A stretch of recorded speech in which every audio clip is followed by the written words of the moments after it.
السلام علیکم ناظرین، جہاں زیب عباسی ایک نئے یوٹیوب پروگرام کے ساتھ حاضر ہے۔ پاکستان مسلم لیگ نون کی جانب سے اپنے ورکرز کو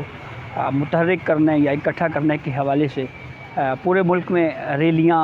پھر اس کے بعد کارنر میٹنگز اور جلسوں کا سلسلہ جاری ہے۔ اس حوالے سے جہاں پہ لیگلی جو تیاری مسلم لیگ نون کی جانب سے کی گئی ہے، اس حوالے سے یہ کہا جا رہا ہے کہ پروٹیکشن بیل کے لیے پہلے مرحلے میں کورٹ سے رجوع کیا جائے گا، لاہور ہائی کورٹ سے، پھر اس کے بعد باضابطہ طور کے اوپر اسلام آباد ہائی کورٹ میں بھی ایک پٹیشن تیار کی جائے گی، اور اس پورے معاملے میں جو قانونی ٹیم ہے جو اس پورے پروسیس کو لیڈ کرے گی، وہ سابق وفاقی وزیر قانون اعظم نذیر تارڑ ہوں گے جو اس پورے پروسیس کو لیڈ کریں گے۔ لیکن ایک چیز جو ہمیں دیکھنے کو مل رہی ہے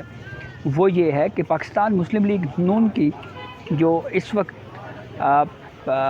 پریزنس ہے سوشل میڈیا کے اوپر، وہ بہت کم ہے۔ اس کا اگر ہم کمپیئر کریں پاکستان تحریک انصاف کے ساتھ، بالخصوص جو یہ اعتراض کیا جا رہا ہے کہ پاکستان مسلم لیگ نون کی جانب سے اس طرح سے لوگوں کو اکٹھا نہیں کیا جا رہا۔ کچھ اخبارات میں یہ خبریں بھی آ رہی ہیں کہ آپس کی گروپنگ کی وجہ سے بھی پاکستان مسلم لیگ نون کو نقصان ہو رہا ہے۔ تو سوشل میڈیا کے اوپر اگر ہم بات کریں تو آپ کو یاد ہوگا کہ سب سے پہلے جو سوشل میڈیا ونگ بنایا تھا کسی پولیٹیکل پارٹی نے، وہ پاکستان مسلم لیگ نون تھی۔ جی ہاں، مریم نواز صاحبہ اس جو سوشل میڈیا ونگ تھا اس کو لیڈ کر رہی تھی، لیکن پھر اچانک جب مسلم لیگ نون کی اس وقت کی حکومت میں بھونچال آیا، جب ڈان لیگز سامنے آ گئی، اور پھر اس ڈان لیگز کا جو نشانہ بنا وہ پاکستان مسلم لیگ نون کا سوشل میڈیا ونگ بنا، اور پھر اس کے بعد پاکستان تحریک انصاف کا سوشل میڈیا ونگ کھڑا کیا گیا، اور پھر ایک جو ٹکراؤ کسی صورتحال تھی اس میں پھر ایک پولیٹیکل پارٹی اور پھر جو دوسرا فریق ٹکرانے والا، وہ دونوں اکٹھے ہو کے اور اس مرجر کے بعد اس پورے سسٹم کو کولیپس کر دیا گیا۔ اس وقت بھی اگر ہم دیکھیں تو سوشل میڈیا کے اوپر مسلم لیگ نون کی پریزنس نہ ہونے کے سبب جو ہے وہ مسلم لیگ نون کو خاصا نقصان اٹھانا پڑ رہا ہے۔ میاں محمد نواز شریف 21 اکتوبر کو وطن واپس آ رہے ہیں۔ کہا یہ جا رہا ہے کہ اکانومی کے حوالے سے بہت اچھی خبریں آنے والی ہیں۔ ملکی معیشت کے حوالے سے کچھ چیزیں طے ہو چکی ہیں، اور کچھ چیزیں وہ ہیں جو میاں محمد نواز شریف خود آ کر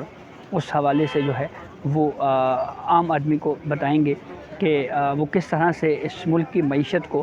آگے لے کر جائیں گے۔ اس سے پہلے اگر ہم بات کریں سوشل میڈیا کے حوالے سے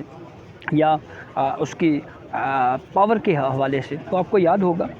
کہ جب 2014 کا پاکستان تحریک انصاف کا ڈی چوک میں دھرنا ہوا تھا، تو اس دھرنے میں دراصل اس وقت میڈیا کو کس طرح سے یوز کیا گیا، خالی کرسیوں کو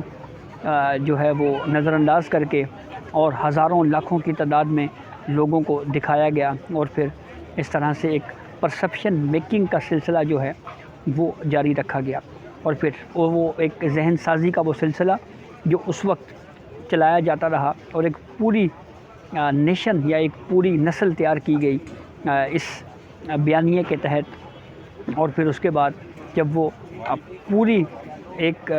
نسل تیار ہو گئی سوشل میڈیا ٹرولرز کی، تو پھر اس کے بعد جب واپس یو ٹرن لینے کی باری آئی تو اس میں مشکلات اس وجہ سے اب پیش آ رہی ہیں کہ اس میں بہت سے لوگ اب انفرادی حیثیت میں بھی جو ہے وہ کام کر رہے ہیں، اور اس وجہ سے جو پاکستان مسلم لیگ نون ہے وہ ابھی تک سوشل میڈیا ونگ کو اس طرح سے متحرک نہیں رکھ سکی۔ دوبارہ سے اس کو متحرک نہ رکھ سکنے کی وجہ سے پاکستان مسلم لیگ نون کو خاصا نقصان اٹھانا پڑ رہا ہے۔ میاں محمد نواز شریف کی وطن واپسی کے حوالے سے بہت زیادہ جو خبریں آ رہی ہیں اکانومی کے حوالے سے، اس میں یہ کہا جا رہا ہے کہ کچھ دوست ممالک سے بھی کچھ اکانومی کے حوالے سے میاں محمد نواز شریف کوئی پلان کر کے، کوئی بات چیت کر کے آ رہے ہیں، اور اس سے پاکستان کی معیشت کو بہت زیادہ فائدہ ہو سکتا ہے۔ اور ایسی صورتحال میں جہاں پہ ملک کا جو اصل ایشو ہے وہ اکانومی ہے، اگر اس کو اسٹیبل کر لیا گیا تو یہ پاکستان مسلم لیگ نون کی بہت بڑی کامیابی ہوگی۔ ویسے بھی اس سے پہلے کہ ہم نے دیکھا کہ مسلم لیگ نون کی جانب سے یہ کہا جاتا رہا کہ جو 2018 سے پہلے ہمارے ساتھ ہوتا رہا ہے، پہلے ان کرداروں کو سزا دی جائے، ان کے خلاف کارروائی کی جائے، لیکن پھر اچانک اس بیانیے میں بھی ہمیں نرمی دیکھنے کو ملی۔ تو اب ایسی صورتحال میں جب میاں محمد نواز شریف وطن واپس آئیں گے تو کیا ان کی نیکسٹ حکمت عملی ہوگی اس حوالے سے، اور کیا لیٹسٹ ڈیولپمنٹ ہو سکتی ہے، یہ بہت اہم ہوگا۔ لیکن مسلم لیگ نون کے اندر جو اندرونی اختلافات ہیں اس حوالے سے بھی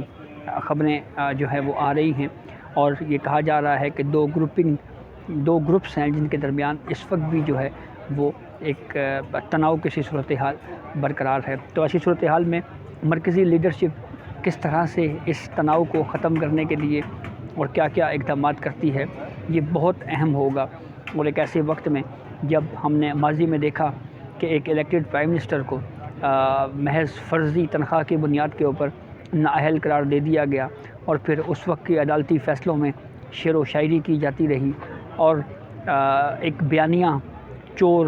اور ڈاکو کا بیانیہ ملک کی سب سے بڑی عدالت سپریم کورٹ آف پاکستان سے چلایا گیا، اور پھر وہ بیانیہ اس طرح سے پروان چڑھا کہ آج پھر اس وقت وہی جو سوشل میڈیا کے ذریعے وہ بیانیہ پروان چڑھایا گیا اور آج تک وہ اپنی جگہ کے اوپر برقرار ہے، گو کہ اس کو چلانے والے اب منظر عام پہ نہیں ہیں، لیکن اب یہ بیانیہ جو ہے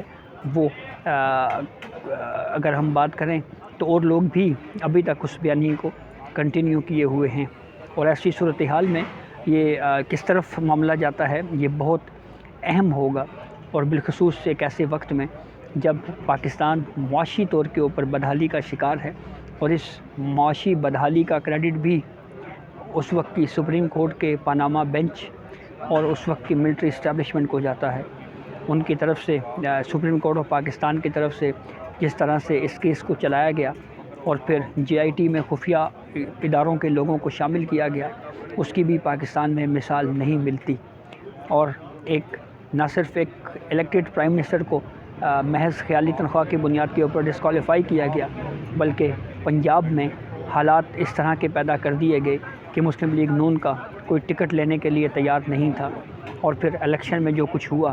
RTS بٹھایا گیا، وہ ساری صورتحال آپ کے سامنے ہے۔ اور ایسی صورتحال میں اگر آپ کی بار الیکشنز جو کہ کہا جا رہا ہے کہ آئندہ چند دنوں میں اس کی تاریخ کا اعلان کر دیا جائے گا، یہ بہت اہم ہوگا کہ اب الیکشنز میں جو ہے وہ پاکستان مسلم لیگ نون بالخصوص، جس کے بارے میں یہ ہمیشہ سے یہ کہا جاتا رہا کہ پنجاب میں جو ہے اگر فیئر الیکشن ہو تو مسلم لیگ نون کا ووٹ جو ہے وہ اب بھی برقرار ہے، اس کو کس حد تک حقیقت میں تبدیل کیا جاتا ہے، اور کیا یہ حکومت اب کون بنائے گا، یہ بھی بہت اہم معاملہ ہوگا۔ تو بہرحال مسلم لیگ نون کی جانب سے اس وقت کارکنان کو متحرک کرنے کے لیے مختلف ریلیاں، جلسے وغیرہ جاری ہیں، تو مسلم لیگ نون کو کے لیے بھی دیکھنا ہوگا کہ وہ کس حد تک جو ہے وہ کارکن کو متحرک کرنے میں کامیاب ہوتے ہیں۔ تو یہ اب تک کی اپڈیٹ تھی جسے ہم نے آپ کو آگاہ کیا، بہت شکریہ۔